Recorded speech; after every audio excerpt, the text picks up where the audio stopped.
जय मसीह की। प्रभु यीशु मसीह के जीवित सामर्थ्य नाम में इस सुबह के समय में मैं आप सभी का अभिवादन करता हूँ।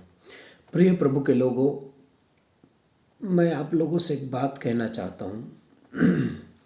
क्या आप और मैं मसीह यीशु में पहाड़ के समान, जो कभी टलता नहीं, जो कभी हटता नहीं, क्या आप और मैं उस पहाड़ के समान अटल विश्वास या स्थिर विश्वास प्राप्त कर सकते हैं?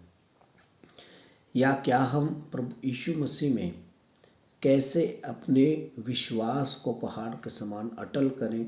मसीह यीशु में कैसे हम स्थिर हो जाएं?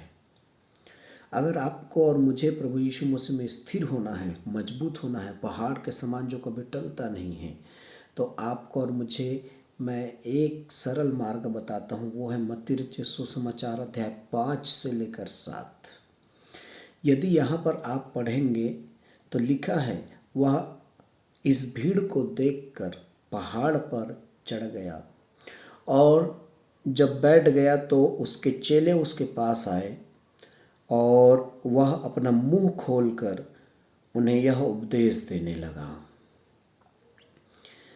यदि हम मत्ती रचित सुसमाचार 5 अध्याय से लेकर 7 अध्याय तक पढ़ें तो इन 3 अध्याय में जो है प्रभु यीशु मसीह ने जो है पहाड़ी उपदेश कहा है।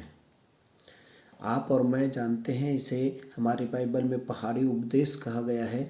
और ये पहाड़ी उपदेश में लगभग प्रभु यीशु मसीह ने 19 शिक्षाएं जो है, उपदेश जो है हमें दिए हैं।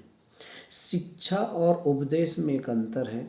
उपदेश अर्थात हमें पालन करना ही होगा।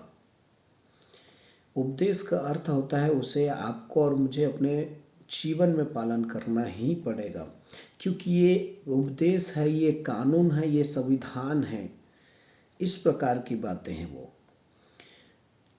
तो इन वचनों को जब हम पालन करेंगे, जैसे कि धन्य वचन, नमक और ज्योति का जीवन, व्यवस्था की जीवन, क्रोध और हत्या से दूर रहना, व्यभिचार से दूर रहना, तलाक हमें नहीं लेना, शपथ हमें नहीं खाना, प्रतिशोध या बदला नहीं लेना, शत्रुओं से प्रेम, हमें भेंट कैसे देना चाहिए, प्रार्थना कैसे करना चाहिए, उपवास कैसे करना चाहिए, हमें चिंता नहीं करना चाहिए, स्वर्गीय धन के बारे में, शरीर की ज्योति आँख है, परमेश्वर और धन के विषय में, और दूसरों पर दोष लगाना, मांगना प्रार्थना में, सकरा फाटक और चौड़ा फाटक, पेड़ जैसा रहेगा वैसा फल आएगा, और घर बनाने वाले दो बुद्धिमान मनुष्य।